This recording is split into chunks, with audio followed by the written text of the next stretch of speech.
Hello and welcome to another episode of our Brothers Creed podcast, where we talk about motivation, experiences, and we explore the world around us. We are the Thomas Brothers, and I'm Jared. And I'm Ethan. And today we're going to be talking about Thanksgiving. We're going to be talking about history of Thanksgiving. We're going to be talking about some cool stories about Thanksgiving. We're going to be talking about some interesting facts about Thanksgiving. And why we love Thanksgiving. And why we love Thanksgiving. Maybe even some traditions and different things like that. So it's a great time of year. And you know, it's an exciting time to get together and to eat some good food and to spend time with family and to be thankful for the things that we've been given. That's right. So let's get into it. Let's do it. Spartans! What is your profession? Any man who must say, I am the king, is no true king. What I do have are a very particular set of skills. Skills that make me a nightmare. If I can change, then you can change. Everybody can change! Let us all unite! Let us fight for a new world! A decent world!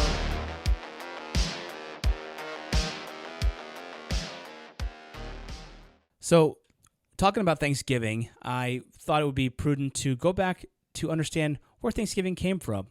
And the story is so interesting. You know, we love history on this podcast. I heard something from another podcast the other day that I feel like is so true about ours too. The guy said, every podcast he gives, he's like, I want people to either be entertained, to learn something, or to be inspired. And I'm like, hey, that's basically exactly what we do too. So hopefully you'll get all three of those things in this episode today. So taking you back to the year 1620, when the Mayflower, full of religious refugees, the Puritans, left Plymouth, England for the United States. So there was 102 passengers aboard that ship. Now the journey was pretty hard. They left in September. So if you think about September, you're already into the fall. And once they got to the North American continent, they had hoped to come in right kind of the New York area, but they ended up in kind of the Massachusetts Bay area. And what happened is they ended up spending the winter just kind of sitting there in the bay. Some went ashore, but most of them tried to just stay in the boat because they didn't have anything built, and the winter was pretty brutal. That actually ended up wiping out half of the people that were on that boat. So they died from exposure. Yeah, I don't know if staying on the boat would be the best idea. Hey, man, at least you have a structure, something over your head, as opposed to just in the middle of nowhere. You know, it's hard to go cut down trees and do all that kind of stuff in the winter. That's true. But they were dying from exposure, dying from disease, dying from scurvy, all different kinds of stuff. And so in March, they finally kind of emerged and started building up a little town there, a colony. So they were visited by a member of the Abenaki tribe, which not to be confused with Anunnaki. That's a different tribe. That's a different. So that's an extraterrestrial tribe. Yeah. So the tribe, and then this guy actually spoke English, and he said, "Hey, let me introduce you to another guy." And they introduced him to a Native American Indian named Squanto. Does that name sound familiar to you? Yeah. Squanto. The story of Squanto is so interesting. He was from that area, and he was captured by an English sea captain many years earlier, and he was sold into slavery. He lived in a monastery for a while. He escaped slavery. He moved to England, which some think that this is the early 1600s, that he may have got touch base with Pocahontas when she was in England. And then he eventually made his way back to the Americas on an exploration trip. And he came back. Wasn't there a movie called Squanto? I'm not sure. Didn't we used to watch a movie as kids growing up about an Indian guy that went and lived at a monastery? Didn't he taught the monks how to pop popcorn and stuff, and then he was playing lacrosse with them. Remember that? I do remember that. I don't know what movie that was though. I'll have to go. I think it was Squanto. I think that's what it's called. Maybe. Hey man, we're just making connections all over the place. That's right, man. It's all weaves together. I'll have to go back. I think that's what it was. But okay, keep going. So he came back to the United States. His tribe had basically been wiped out.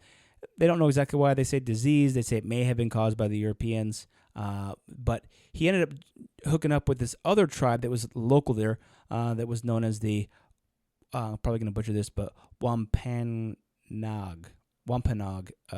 tribe. And so he was the one that had taught that one guy English. And so they introduced him to Squanto, and Squanto's like, hey, I can help y'all. Maybe let me. He actually lived amongst the pilgrims. He taught them all kinds of stuff. He taught them how to raise corn. He taught them how to extract sap from maple trees. He taught them how to catch fish and avoid poisonous plants. He was teaching them all the down low on everything that what needed to know to survive in North America. And they were very gracious for that. And actually, they called him a great friend and a very dear, close friend. Squanto introduced them to the Wampanoag tribe. It's kind of spelled really weird. And that alliance between those pilgrims and that tribe lasted for over 50 years as a peaceful alliance. So I think that nothing lasts forever, but I think that this is kind of a cool beginning and a cool story. There's so many cool aspects to this story that are grateful, and I'll share my more thoughts later. So the winter. That winter, the governor of that fall, after the fall harvest or autumn harvest, the governor of the colony, named William Bradford, organized a celebration. And he invited the Wampanoag chief, named Masiosot, and many of his men. I think he had like 90 men that came with him, also other leaders that they had worked with. And the festivities lasted 3 days. One of the pilgrims actually wrote about these festivities, so I thought it'd be cool to read the words that have survived about what this pilgrim said it was like during this first, you could call it Thanksgiving. He said, "Our harvest being gotten in, our governor sent 4 men on fowling, that so we might, after a special manner, rejoice together, after we had gathered the fruits of our labors. They, 4 in one day, killed as much fowl as with a little help beside. Served the company almost a week, at which time, amongst other recreations, we exercised our arms, many of the Indians coming amongst us, and amongst the rest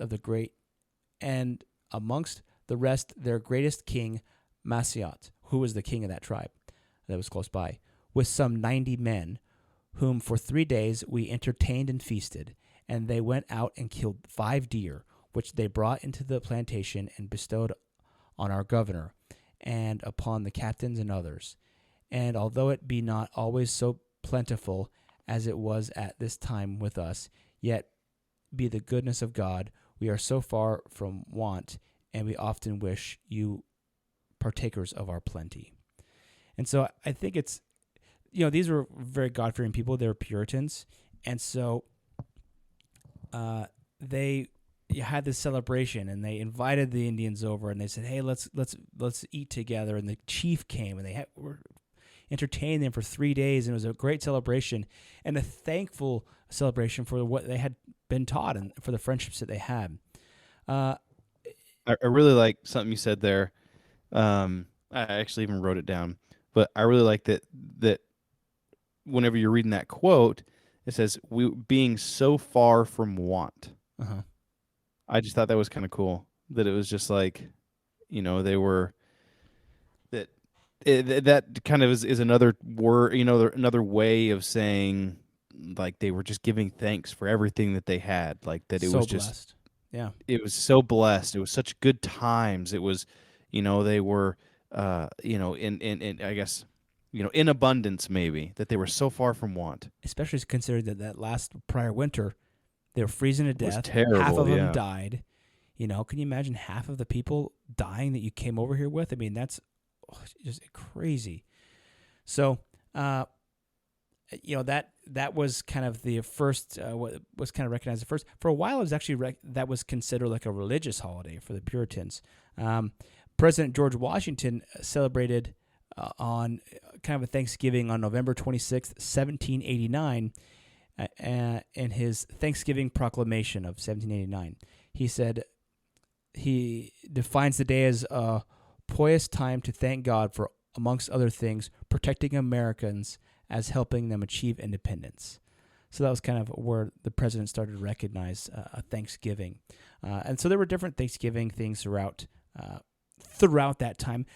Actually, in some places, they say, oh, well, there was a Thanksgiving in St. Augustine, because St. Augustine is one of the oldest cities in North America. Mm-hmm. And they say, well, there was a kind of a Thanksgiving then. And then there's actually 2 towns in Texas that say, oh, these old explorers had days of Thanksgiving, so this is the first Thanksgiving. So there's a couple of different people say that happen at different times. But Abraham Lincoln, finally, there were some women that were advocating. The lady who wrote Mary Had a Little Lamb, she was advocating for a day of Thanksgiving. So Abraham Lincoln finally agreed, and in 1863, at the height of the Civil War, in a proclamation entreating all Americans, to ask God to, quote, commend to his tender care all those who have become widows, orphans, mourners, or sufferers in the lamentation and lamentable civil strife, and to heal the wounds of the nation. So he scheduled Thanksgiving to be the final Thursday of November, and that's where it kind of started. Later, Franklin D. Roosevelt actually tried to move it up to be the third, to be a week earlier, to try to help with some kind of New Deal thing, but people were like, nah, not interested in that, so he ended up reversing it. But I think that's how it kind of got started. Just some of my thoughts. I think this story shows so many things. I think it shows kindness of 2 peoples who were strangers to begin with, but they came together to survive. I think it shows of the character of those Native Americans who helped out these strangers to help them survive. I think it speaks, it shows an example of gratitude, an example of humility, that even though the Europeans were maybe more technologically advanced, that they were humble enough to learn from the Native Americans and really apply those things and that helped them survive. It shows the kindness of Squanto, a man that had been sold into slavery by Europeans. And he comes back and he helped these tribes people in many ways. And I was actually doing a little bit of research on his life and all that he did for that tribe, and rescuing lost children that had wandered from the tribe, and being such a great advocate for, excuse me, I didn't mean to say tribe, I meant the colony. There were some kids at one time that strayed from the colony, and he went and found them and negotiated with all these different tribes to get the kids back. And he was a great man, and he put away the fact that maybe those Europeans had killed his whole tribe, and he said, "I'm going to help these people," and he helped them survive. And so, who knows how many descendants from that first crop of people are alive today because he did that. And so, I think that the story of the first Thanksgiving is one of kindness, brotherly love, rejoicing, reaping what you've sown of hard work, forgiveness, collaboration, and then just the human spirit that exists in all of us to give thanks for the blessings and bounties that we receive from God and from the efforts of our own hands. And so I think it's a great story. Yeah, I like that. And I mean, going into, kind of Thanksgiving, I mean, the feeling is in the name, right? Thanks, giving thanks. There is a definite power in being thankful, in having an attitude of gratitude, right? There's a reason why people keep gratitude journals, and there's a reason why, people with that acknowledge and are grateful are just more overall genuinely more positive and happy people.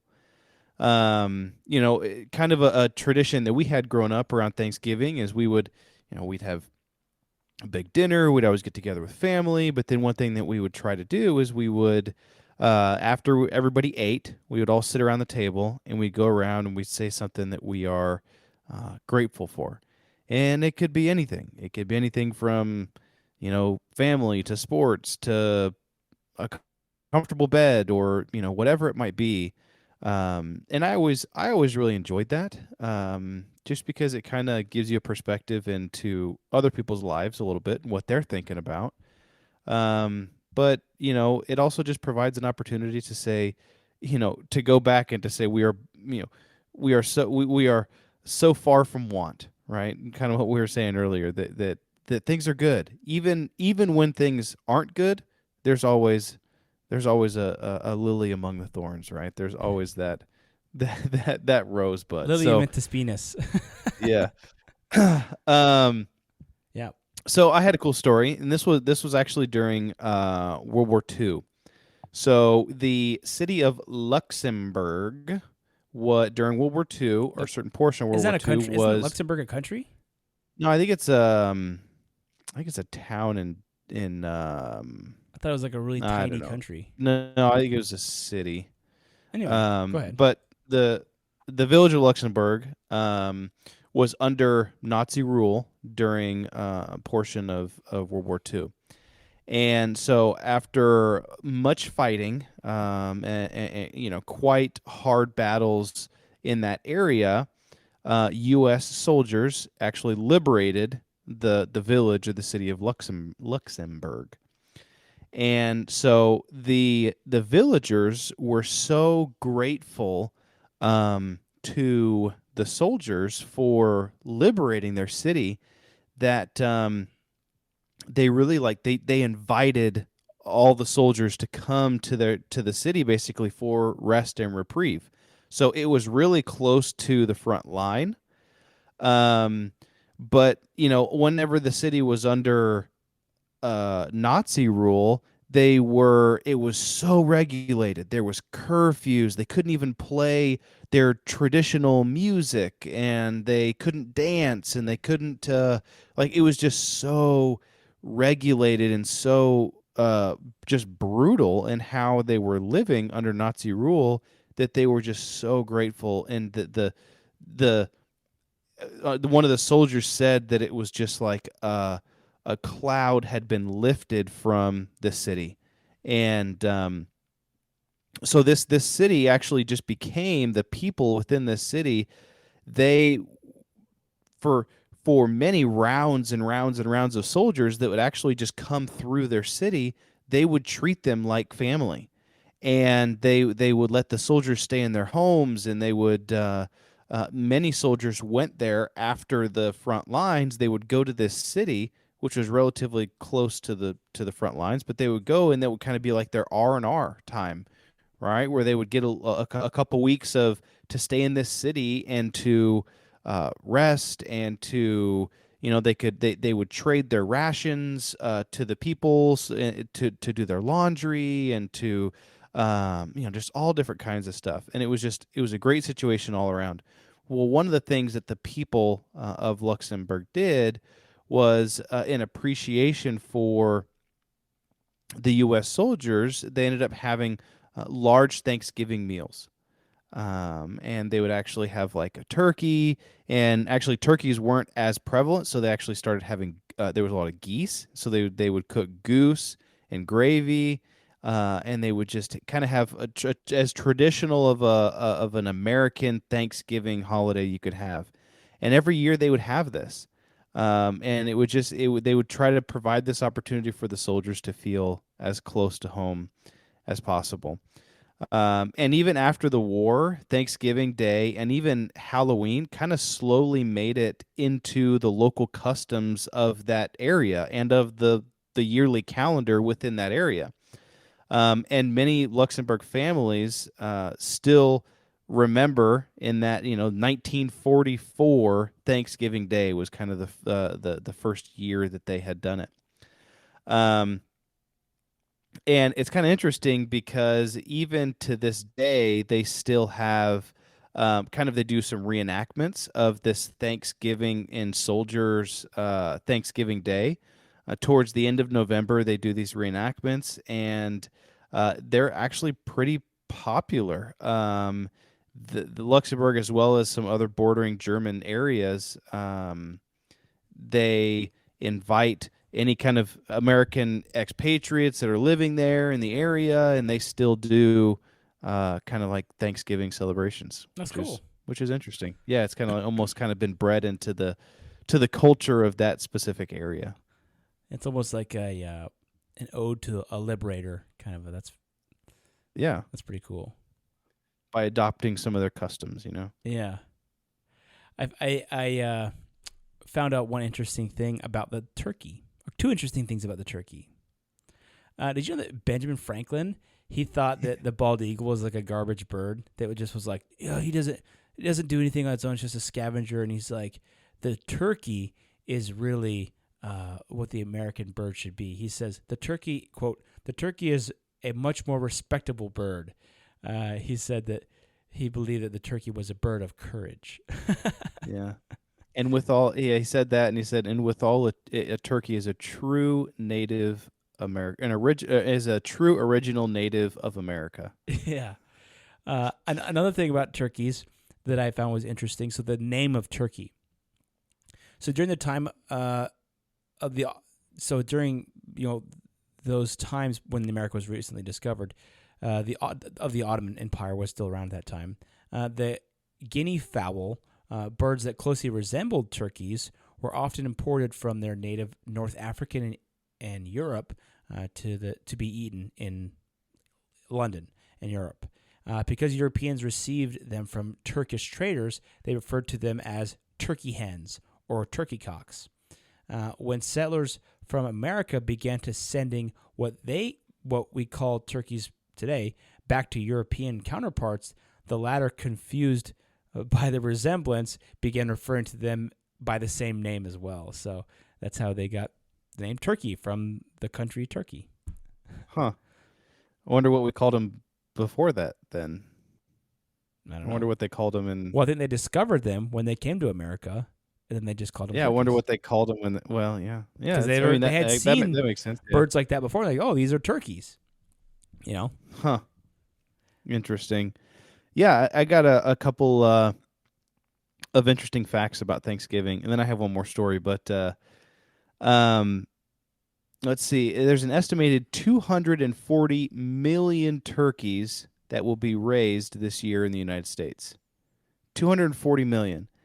And 45 million of those, so about 18%, will be baked, grilled, or fried this Thanksgiving. Dude, I saw a guy frying a turkey in bacon grease.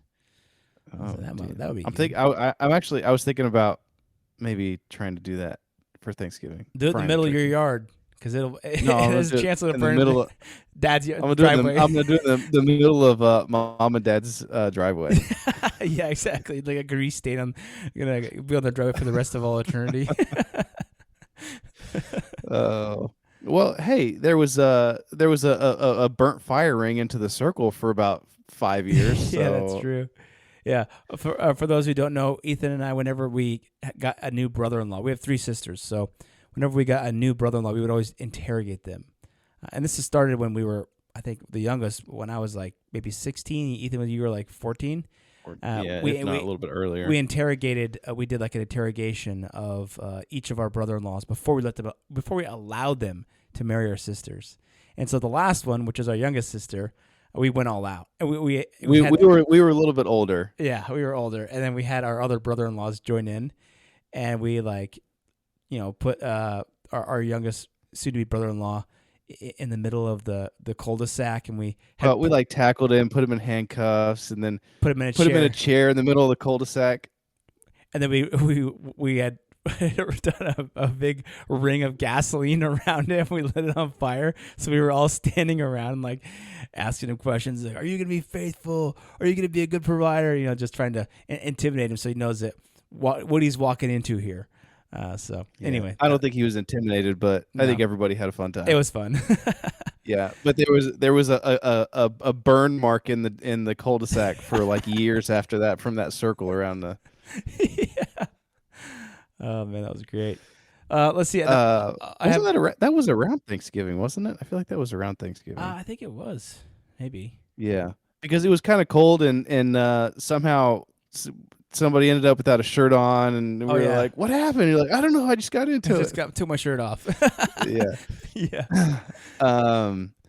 So that's kind of interesting. Let's see. I have another interesting fact. Okay, go ahead. So Roto-Rooter, the ones who clean out your sewer pipes and clogged pipes, they say that the day after Thanksgiving is the busiest day of the year for them for clogged drains and stuff like that. So multiple reasons, obviously, but you got usually more people in your house than you typically have, more people flushing the toilet than you typically have, washing clothes, taking showers, people stuffing potato peels down the garbage disposal. Oh yeah, so all kinds of reasons why you got people clogging up their drains. So don't pour grease down your drain. Anyway, I thought that was interesting. Man, like, after all that Thanksgiving meal, man, people were just blowing out their sewers. Blowing the porcelain, man. Or clogging up their sewers, and then Roto-Rooter's going to come out and blow it out. Another interesting one I thought was interesting. So in 1953, a Swanson employee accidentally ordered too much turkey.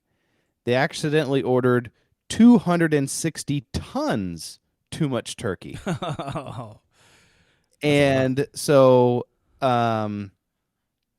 they had these frozen turkeys that were just taking up space in like 10 massive refrigerator train cars that they had.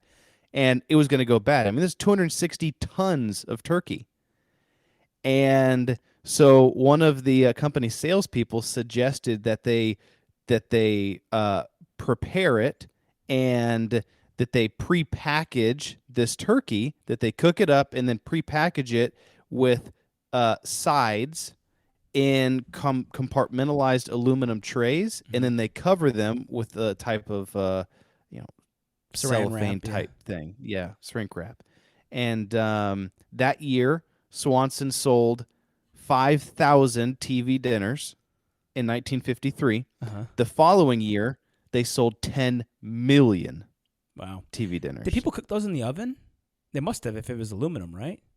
Yeah, probably. Yeah. Before the microwave. They just heated them up in the oven. But that was kind of the birth of the TV dinner. Nice. Whenever I think of TV dinners, I think of that creepy movie Matilda. Did you know that during that? So Danny, my wife loves that movie. That was like one of their favorite movies growing up. I always thought that movie was just hated that movie. Creepy. It was so creepy, and it gave me just like they say the ick nowadays, because I just felt like, how could someone be so horrible to a child? Yeah. Apparently, though, Danny DeVito, who was the dad in that movie, that little girl's mom. The little girl who played Matilda, her mom was going through like cancer or something like that. So Danny DeVito like took that girl into his own home and like kind of let her stay with his own family for like months and months and months while that girl's mom was going through like all kinds of crazy stuff. So that was kind of cool. Really? Yeah, dude. That I always felt like that one the one head principal lady of the school. Oh yeah, dude. I feel like she should have been locked up. She should have been given the death penalty for treating some of those kids the way she. Oh yeah, man. I have no room for that, dude. That always made me. That movie made me mad. Really, I think is what it was. Is it made me feel like. And I was telling Shannon this the other night. Okay, this has nothing to do with Thanksgiving, but this is a hot take on why I don't like movies that show like abusive kids. So there's this movie that came out that's called Where the Crawdads Sing. Mm-hmm. And part of the movie is like this girl who grows up in like an abusive home. Her dad's abusive, hits her, that kind of stuff like that. And I'm like, I don't like this. Like whenever I see that type of stuff in movies, it makes me feel like almost like mad and angry. And I'm like, I was trying to articulate like why I don't like that in movies, or it makes me feel so uncomfortable. It's because I'm like, well, I think what it is, it's like I'm watching this. And it's almost like I'm in that room because I'm watching the movie. So it's almost like I'm there, but I'm totally helpless to do anything about it. And there's nothing that makes me more mad than like someone abusing a child or like treating a child that way, like in Matilda or in this other movie where the dad's hitting his 9-year-old daughter. And that just makes me so angry. And because I can't do anything about it, it just is so frustrating and uneasing. So I don't know. That's why I don't like movies like that. Yeah, I completely agree. So back to Thanksgiving. Yeah, exactly. Did you know that Jingle Bells was originally a Thanksgiving song? It was called I think it was called One Horse Open Sleigh, and it was a Thanksgiving song originally. Oh, cool. Yeah.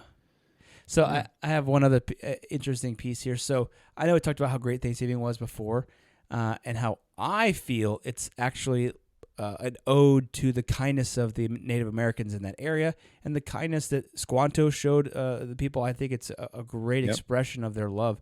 But actually, there's a lot of Native Americans. Well, I don't know how many, but there are some at least. Probably the same ones who disagreed with the Redskins. Some agreed and some disagreed. But there are some Honestly, probably not many. It was probably mostly white. Well, never mind. Yeah, I was gonna say white women, white liberal women that exactly. were upset about it. Yeah. But anyway, there's a protest every year at the Plymouth Rock that is a protest by the Native Americans. I would be interested to see how many Native Americans actually show up to it. But they protest, the Europeans stealing their lands, massacring their people, and so forth. Which I think is kind of sad because the story of Thanksgiving is such a rich heritage of those Native Americans being so kind and being so helpful. It's almost like I don't know if I would say it's almost like as much their holiday as it is the European settlers' holiday. Yeah, for sure. I would say it even more so because it was they're a the partnership. ones, yeah, and so it's almost like an ode to them for all their kindness and that they showed, and then we should be grateful for that. And so, I don't know. Maybe I don't understand the full breadth of the issue, but that's my opinion. So I had another story. Gives a little bit of interesting background. So, around this time of year, around Thanksgiving, you really will see, food banks and charitable donations, and they'll have turkey giveaways for the less fortunate and everything else, which is very popular. Here in the area, we have the loaves and fishes where they collect food and give it to, underprivileged areas. Well, believe it or not, the charitable convention of handing out turkeys on Thanksgiving was actually started by the mafia. Yeah. So on Thanksgiving Day in 1930, I mean, people were obviously generous before this, but this kind of kicked off a precedence, right, or an idea. On Thanksgiving Day 1930, Al Capone said that he was going to personally donate 5,000 turkeys.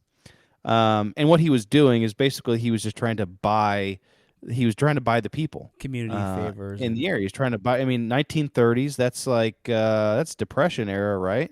Well, And so, a lot of these people were suffering. They might not even have had food or anything else for a nice Thanksgiving dinner, but he was going to provide them. He provided 5,000 turkeys. And so it was kind of interesting because it said he actually funneled this through. He was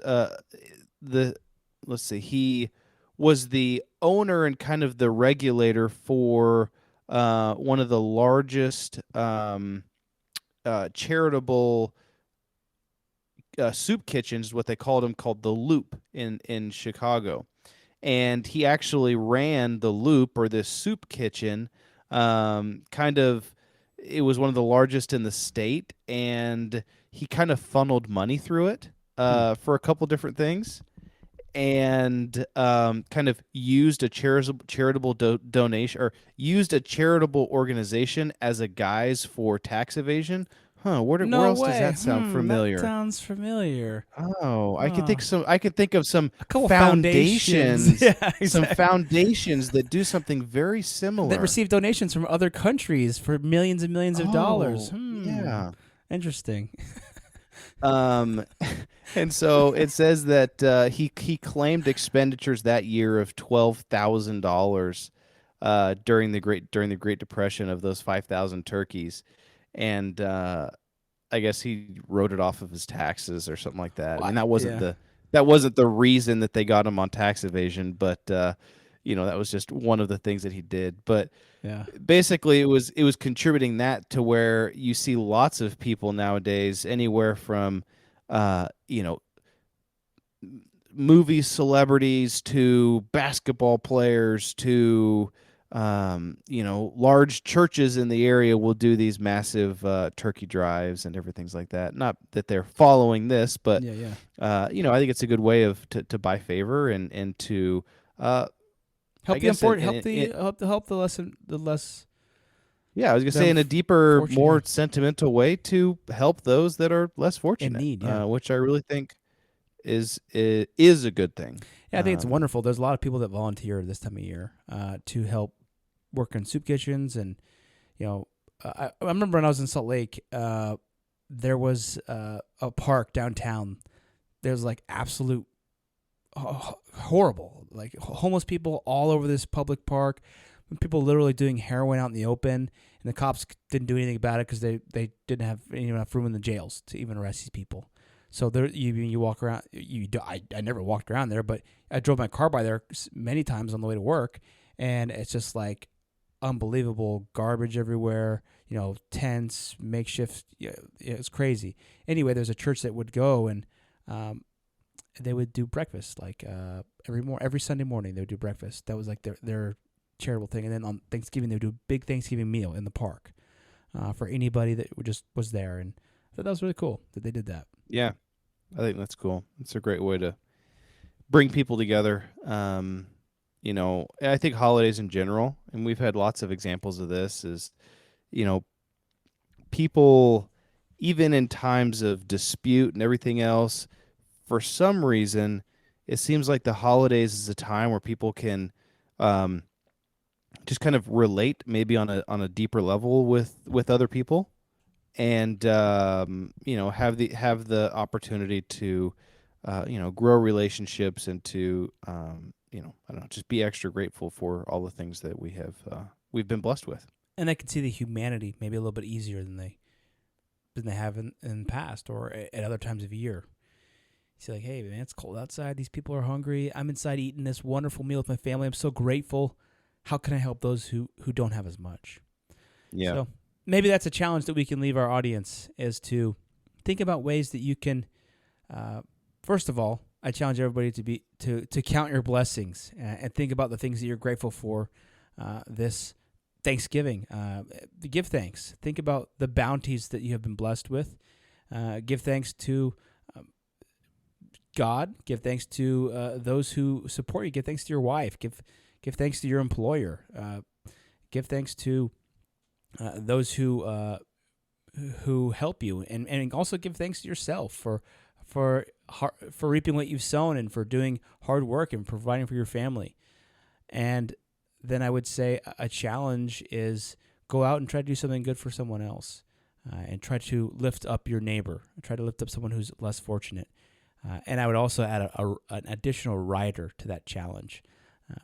Maybe try to do something anonymously, so that it's not about the praise. It's not about kissing babies. It's not about saying, "Hey, I gave you $500. I gave your family $500 last Thanksgiving. How did you spend it?" Maybe just do something really anonymous that would bless someone that just comes from the ether, and they don't need to know who it's from. Just do good and be that good person. Yeah. I can say from a personal note, my wife and I, this was several years ago. We were a young family. We had 2 kids. I was going to school full time, plus trying to work, at that time as well. Things were extremely tight financially. We were living in a tiny little apartment, and it was between Thanksgiving and Christmas, but we received an anonymous donation to our family, in the form of gift cards. and we have some maybe some ideas or some thoughts of potentially who it was, maybe. But I will say that was something that we will never forget. That was a blessing that that we will talk about for the rest of our lives for sure. And it was anonymous, and it was loving, and something that will stick with you, because it has stuck with us. And so I completely agree, Jared. Find an opportunity to serve. I think one of the best things you can do in serving others is, or one of the best ways you can give thanks is to serve others. It doesn't have to always be financially or whatever it may be, but do something extra. Do something more.